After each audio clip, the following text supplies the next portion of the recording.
আজকে তোমাদের নতুন অতিথির সঙ্গে পরিচয় করাই দিই। 2-3 দিন যাবত এই যে আমার বড় ছেলে নিয়ে আসছে নতুন অতিথি খরগোশ।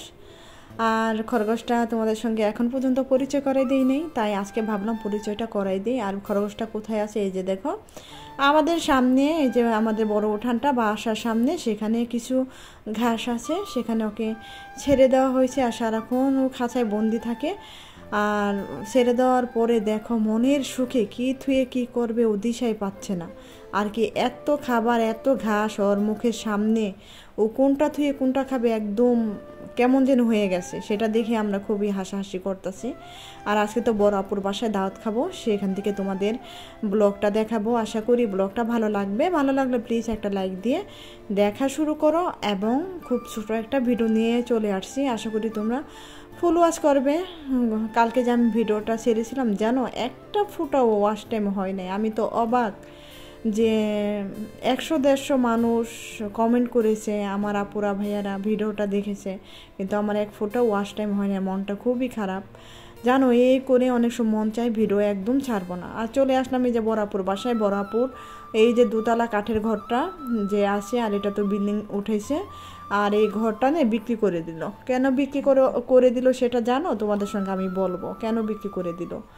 আর এই ঘরটা নে প্রথমে বড় আপু এই বাসায় আসার পরে এই ঘরটা তুলছিল।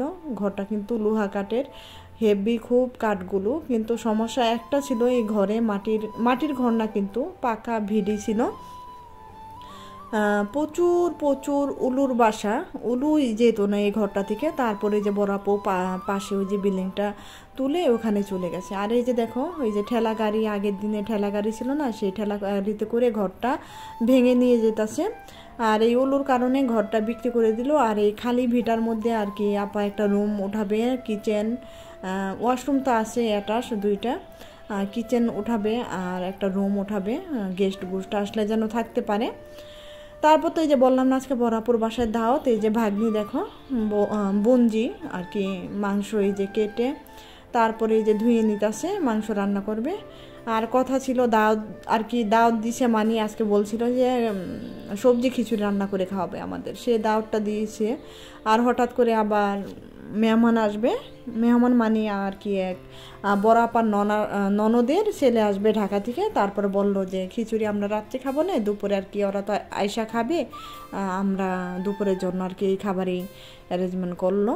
এই যে ইলিশ মাছের পাতুরি, গরুর মাংস, তারপরে ডাল বসাই দিছে,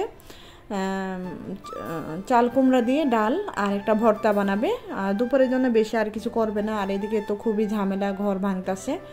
তাই বললাম যে আপা এই না গুঁড়া মাছ আনতে চাইছিল, যাই হোক আমরা না করেছি। আর এই যে ইলিশ মাছ পাতুরির জন্য এই যে দেখো কাঁসাটা রেখে দিলাম ভর্তা বানানোর জন্য, চাল কুমড়া আর ধুন্দুল পাতা এই যে দেখো বেছে নিছি, এগুলো একসাথে দিয়ে কাঁসা দিয়ে ভর্তা বানাবো। আর এই যে আমাদের বিক্রমপুরের খুবই প্রিয় ইলিশ মাছের পাতুরি, এটা কিন্তু খুবই ভালো লাগে। আর এই যে দেখো আমি লবণ আর মরিচ পেঁয়াজ ভালো মতো হাতে ডলে ডলে কষলে আর কি রসটা বের করে নিছি।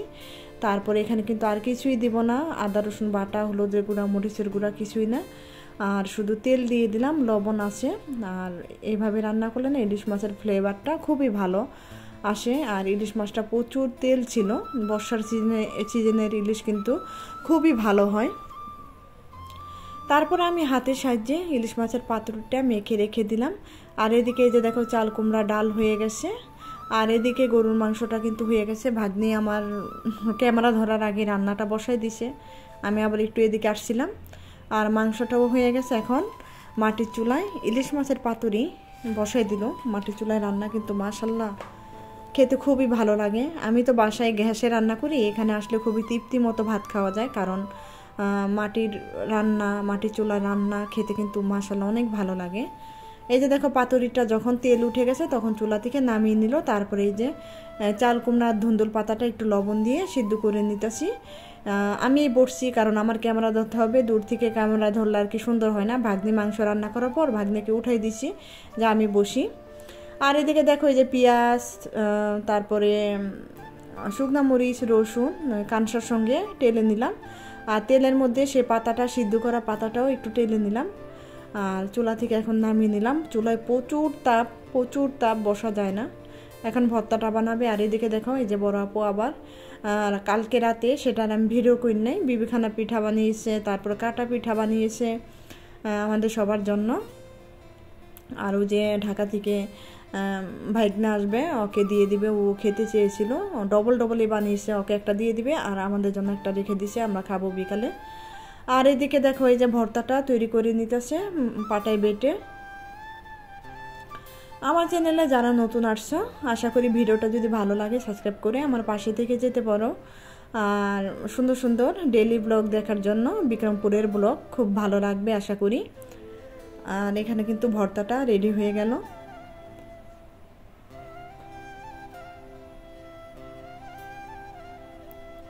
একই ভর্তা দুই রকম করে বানিয়েছে, একটা ঝাল কম একটা ঝাল বেশি।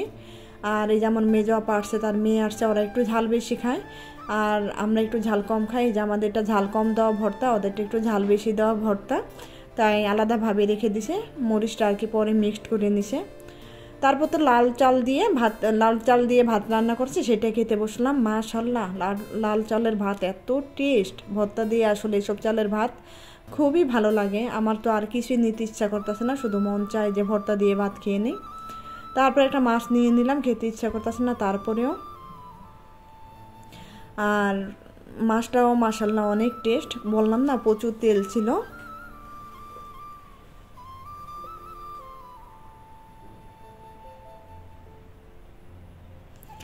তারপর তো ইলিশ মাছ দিয়ে ভাতটা শেষ করে ফেলছিলাম খাওয়া। আবার দেখো এই যে বড় বঞ্জি আবার এতগুলো মাংস দিয়ে দিল। আমি কিন্তু বেশি মাংস খেতে পারি না, মুখ ফিরে যায়। 2 হইতে 3 পিস খেলেই হয়। এর আগে 2 পিস খেয়ে নিছে, এখন আবার কতগুলো দিয়ে দিল। আর আবার একটু ভাত নিতে হলো, শুধু মাংস খেতে পারি না আমি, তাই একটু ভাত দিয়ে আবার এই যে মাংস নিয়ে নিলাম। প্রচুর ভাত খাওয়া হয়ে গেছে আজকে।